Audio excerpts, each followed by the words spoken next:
Welcome back to another carp fishing adventure here at a big lake today. Sun's just coming up, it's early. Let me show you what I got going on here. Cook bait today is going to be vanilla tiger nuts. I've been liking the vanilla tiger nuts a lot lately. Not necessarily because it's better than any other flavor as far as the fish are concerned. I just like the smell myself. That's my usual advice for anybody who asks what flavor should I use. Pick a flavor that you like the smell of.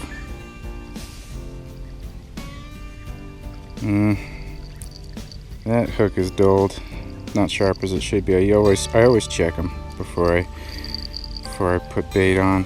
Yeah, I'm gonna have to replace that one before I bait it up. I'm gonna get the other two casted out.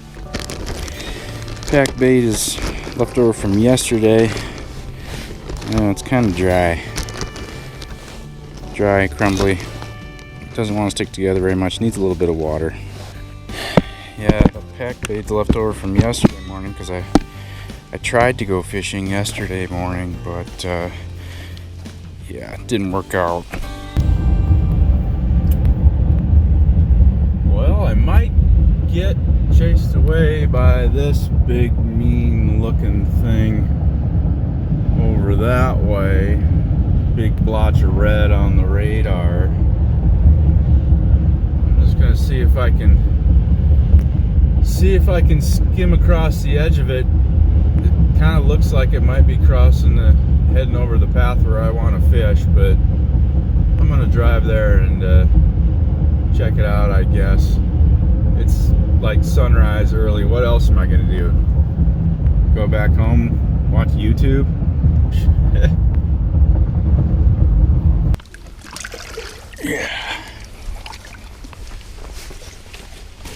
Yeah, it seemed like the weather knew exactly where and when I wanted to go fishing yesterday, and just send an isolated thunderstorm right to that spot. So with this bait, I'm just gonna a couple handfuls of water, three, I guess. Just give it a little mix, and it's with pre-made bait like this, it's usually pretty instant. The water just kind of makes it sticky again, just rejuvenates it.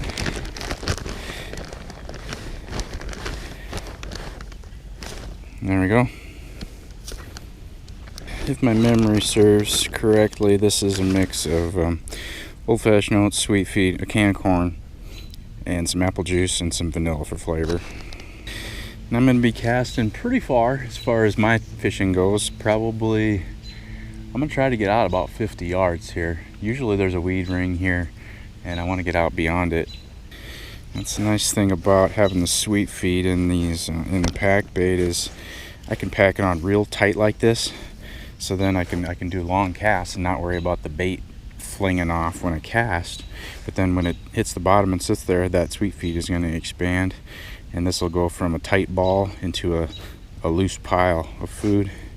Not so sure how important that is for it to be a loose pile of food. I don't think a carp necessarily would have a problem just like pecking at this and tearing it apart, but I don't know, it's kind of nice, I guess. The water clarity here is looking exceptionally good for this time of year. It's the end of July, it's the last day of July 31st, and I can see the bottom, which is, I couldn't do that a couple weeks ago, so it's interesting. Of course, part of the reason might be because yesterday it was stormy and rainy most of the day, and there was probably, I wasn't here, but there was probably very little boat traffic on the lake yesterday because it was stormy. And then it's early in the morning here. I didn't see any boats out there yet, so that might be part of the reason for the clarity right here by the shore. It's just there's been very little boat traffic over the last 48 hours and not much erosion next to the bank.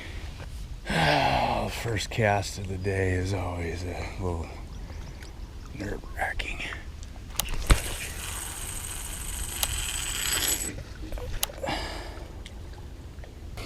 That was not perfect, not exactly where I wanted to go, and of course not as far as I wanted to go either. I'd give that a 6 out of 10.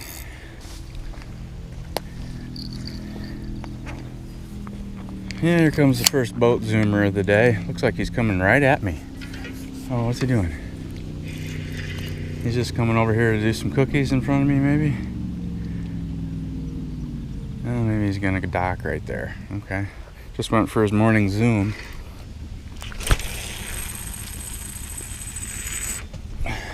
That's better. Yeah, that was a better cast. Got the distance I wanted and spot that I wanted. I'm gonna give that one an 8.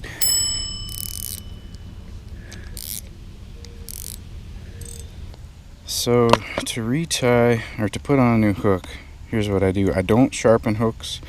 There's a few reasons, but the main one is, like, when you take a file and start scraping metal off of a hook, you're weakening it at the point, or wherever you're rubbing that file. You're weakening it, and you're making it more easily dulled and damaged. And I just don't like that at all. So I don't want a weak hook. I don't want it to cast out, and the first little rock that it bumps against, when it lands on the bottom, it dulls, bends over the point. I don't want that. So yeah, I just replace it when a hook gets dulled or damaged. Now, you guys that like to get out your jeweler's loop and sharpen your hooks, don't get all offended. By all means, sharpen your hooks. Do your fishing how you want to do it. I don't care. I'm just explaining how I do it. We can both fish differently and both have a good time. It's all good. Here's how I replace a hook. I keep my hair rigs pre-tied here. This is my hook link. So there's a new hook, hair rigged hook, short leader, a little size 10 swivel, and I'm just going to tie that to my main line. My feeder and stopper and everything are still on the line, so I just slid those up out of the way and just tie that hook link to the main line, slide the feeder back down, and I'm ready to apply some new bait and get back to fishing. Sometimes I get comments from people. They'll say, like, you need to sharpen that hook. That hook looks dull. Thinking like you can tell that from looking at your little 3-inch screen, and even if you had a big screen, like you can tell that from looking at a video. Like, this camera focuses in tight enough that you can see whether or not that hook is sharp. Is just absolute nonsense. And I rarely go by sight when determining if a hook is sharp either. I go by feel. I mean, I touch it and see how easily it grabs the skin on my fingertip, or not. That's or how easily it stabs into my finger. I usually go by feel. Sight is not very reliable as far as hook point sharpness goes, in my opinion. All right. Get this third line out, catch a couple of PBs real quick, and call it a day. Sound good?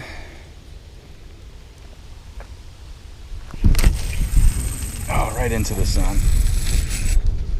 I didn't see it land. Oh, I kind of see the splash mark of where it landed, but I'm gonna give that one a 10 since it was right in the sun. 10.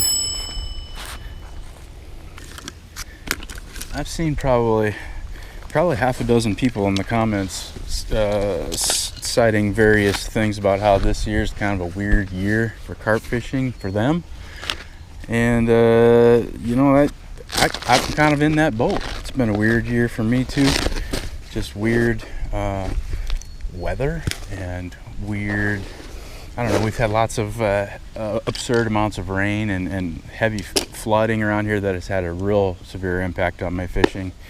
And then I don't know. The fish were spawning last week when I was at a place spawning in July. That I've never seen that, but it's just weird stuff. I don't know. There's some weird weather patterns this year going across this continent, or what. It's just all coincidence. Who knows? But hopefully the only thing weird that happens here today is that I catch a 30-pound fish. That would be a weird thing, because that never happens to me.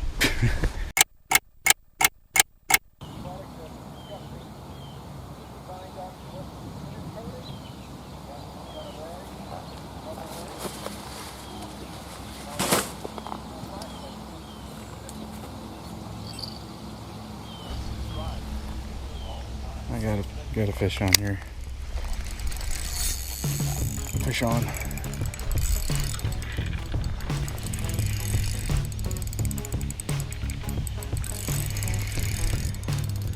I need glasses. I need glasses if I'm gonna be looking into the sun fighting this fish.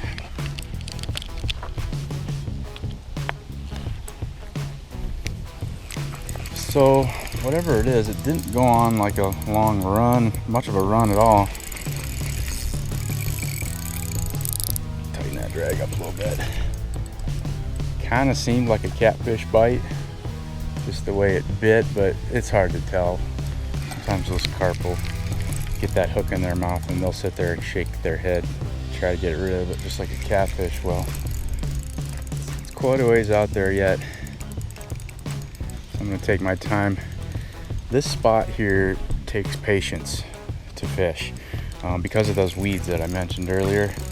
I can cast out beyond the weed ring, but bringing in a fish takes patience and a long time, because for like right now, it's hung up in weeds right now, and all I do is keep steady pressure for, you know, however long it takes until that fish kind of wiggles its way through the weeds, or the weeds kind of dislodge. And usually I'll be bringing in a flotilla of weeds along with the fish. Sometimes if steady pressure isn't doing it, you know, if it's hung up real good, I'll let some slack out.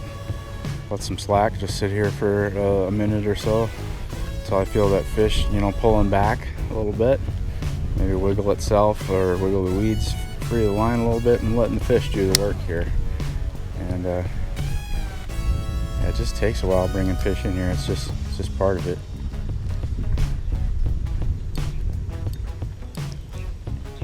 Yeah, there we go. So I just waited a minute and let that fish pull a little bit of drag, and now I'm making progress again, bringing them in slowly.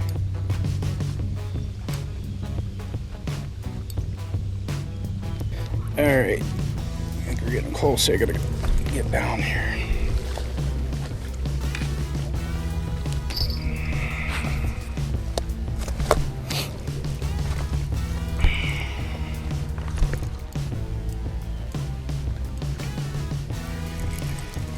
Definitely still have the fish. I can feel it. I'm sure I got weeds too. I bet it's a catfish. Just the way it feels, the way it bit initially. Oh wait, no, it is a carp. Definitely a carp. Okay, just a little one.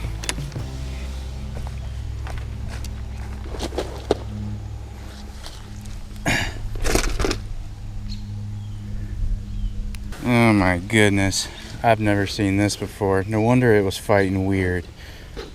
Holy cow, I gotta show you this. Oh, this poor fish. You see anything wrong with this picture here? That's right, the tail. No tail, it's gone. It's been cut off. This is probably, I don't know, 7-8 pound fish, I guess. And no doubt humans had something to do with that.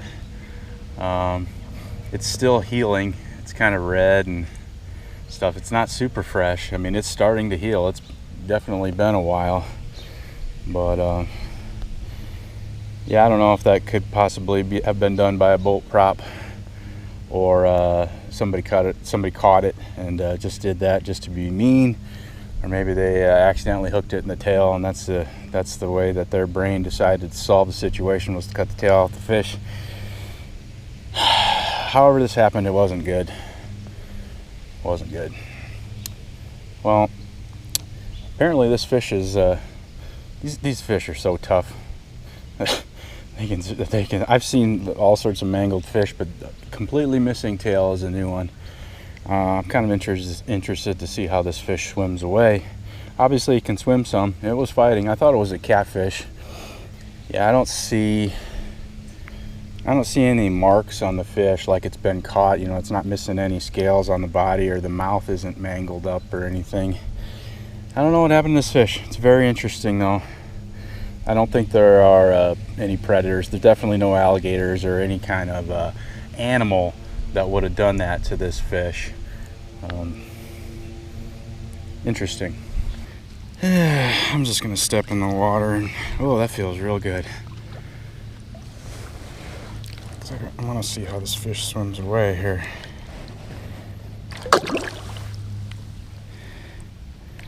Not very good. Not very good at all. Man. sad to see that, but that's the way it goes, I guess. Guess I was just talking about weird things happening, and guess I wouldn't have expected that kind of weird thing. I was talking about unusually large fish, not unusually, handicapped fish. Weird. I suppose it's possible that a really big snapping turtle could have done that. It's not a tiny fish, so I'm guessing it probably, based on how it was still healing, it probably happened this season. But I don't know, from my experience just being in the outdoors and in this area, when you see something weird, it's most likely done by humans.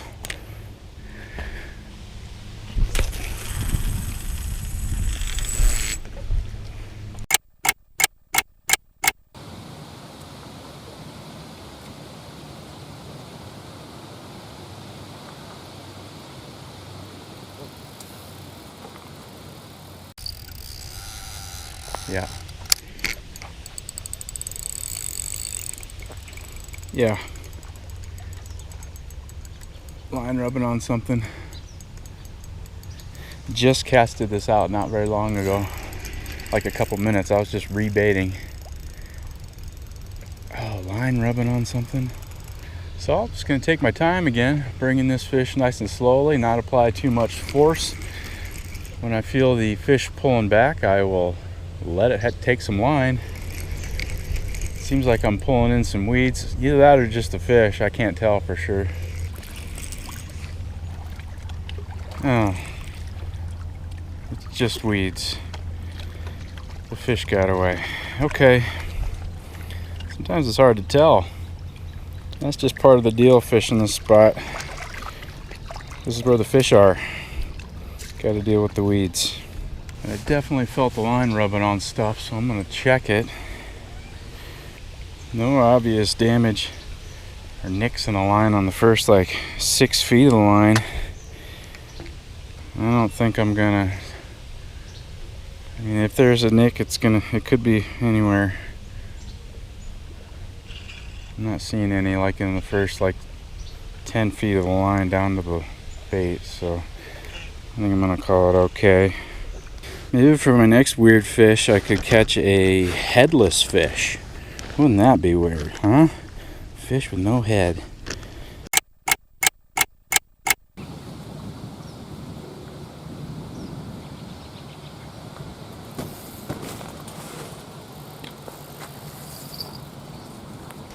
Here we go.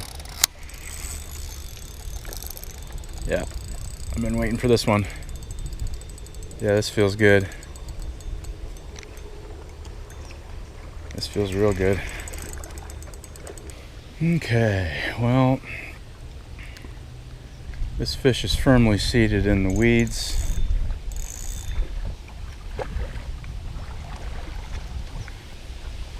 Let some slack out here.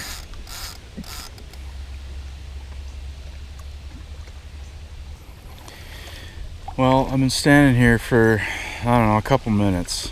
I put some slack in the line. The line is slack, and I was just waiting to see if I'd get any pullback from the fish, just to indicate that the fish is still on there, and I haven't seen any indication of that. So it seems likely that the fish is gone, so I'm going to go ahead and apply some pretty good force and see if I can bust through those weeds that I'm hooked up in. But I wouldn't say I'm going to do super force, but yeah, the line's rubbing on something.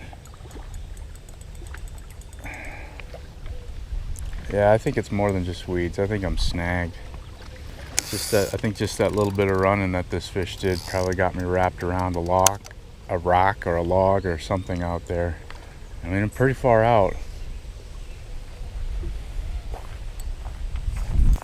All right, well, I just grabbed the spool and gave it a hard pull like I'm gonna break the line, and whatever I'm hooked on is coming in. It just broke free, whatever. Something broke free. And now I've got weight. It's pretty much the same thing that happened last time. Got hung up right away, right when I picked up on the fish, and broke free, but came back with weeds only, no fish.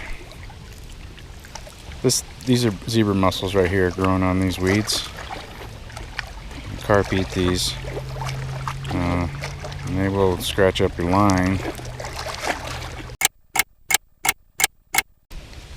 Just had a drag pull.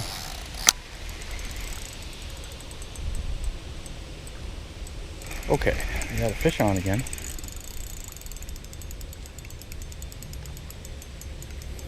More weedy goodness.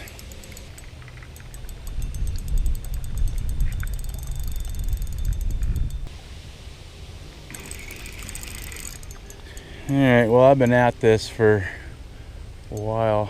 I think I might actually have the fish still.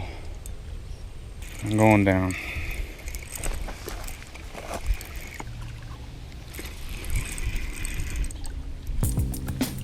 Uh-oh. I do have the fish. I do have the fish. I do have the fish. My other line is going. I do have the fish. And it's a good one too.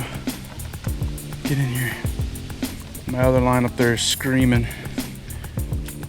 Got him. Yes.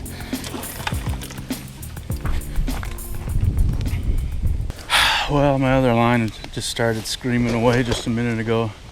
It's not screaming right now, so I guess I'll just leave it alone and take care of this fish while I'm here. Finally got one through the weeds.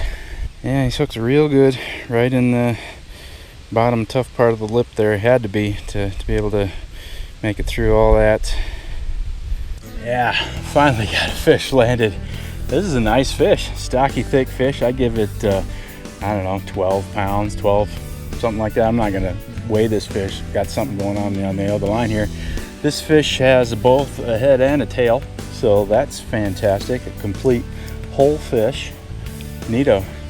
Back in the water, I gotta see what's on the other line. The other line is tight.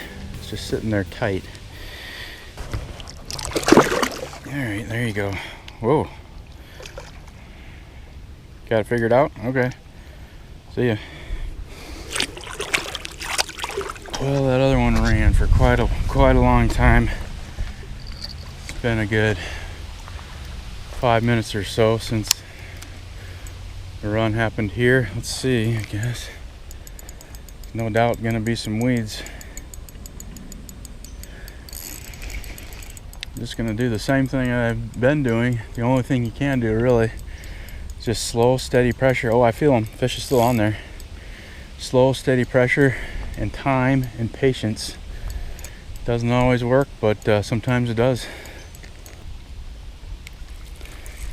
And this one I was not so lucky. Fish got away and I got the weeds. Okay. At least I'm not losing rigs on all these snags, you know? Not even losing my hook bait.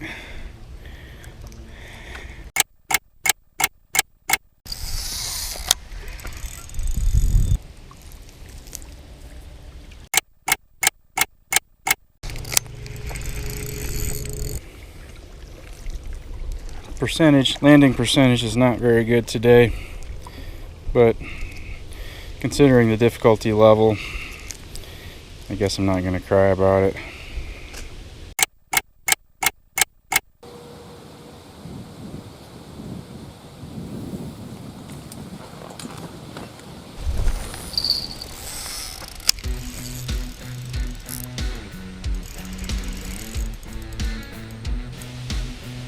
Well, lucky for me, this fish has chosen to go up to the surface and splashing around on the surface out there, and that is most welcome because the weeds are down in the bottom. I keep that fish up in the top of the water column, upper part of the water column. I think I can increase my chances of bringing them in.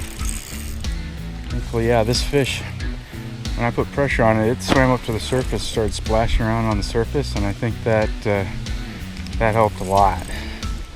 Yeah, it's a little guy. Okay. Well, out of the 6 or 7 fish that I hooked today, I was only able to get 3 of them in on the bank, And I guess if you want to get real technical about it with the tailless fish, it's probably only 2.8 fish landed. This is a tough spot, I'm glad. Uh-oh, more, my other one's going.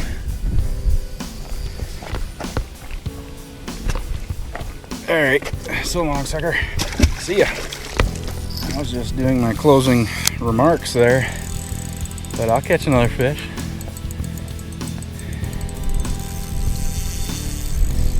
And this is the best drag pulling I've had so far this morning. I can see the flotilla of weeds out there that my line has collected. You know, when a fish swims from one side or the other, that line makes a sweeping motion and it just kind of sweeps and catches all the weeds that are in between me and the fish. And yeah, that's what I'm dealing with here. Oh, that was a good drag pull. This fish is about 15 yards out here. I've made it through the worst part. And it's not a small fish. I caught a little glimpse of the tail fin come up. It does have a tail fin, and it's not a small one. Yeah, it's a good fish. Get in here. Get in here. Oh! Made another run for it.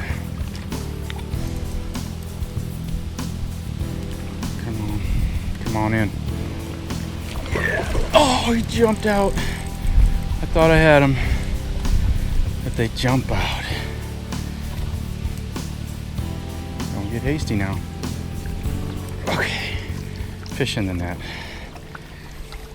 I'm gonna go ahead and get a weight on this fish. Yeah, around 14-ish in the net, 15. Yeah, I think it ended up being about 14 or 15 in the net, so yeah, that's a real good fish. What a way to end a session, and a very challenging session at that, you know. Big fish of the day, last fish, goes off as I'm making my closing statements here. Thanks for watching, I appreciate it. See you on the next one. All right, big guy, there you go. See ya.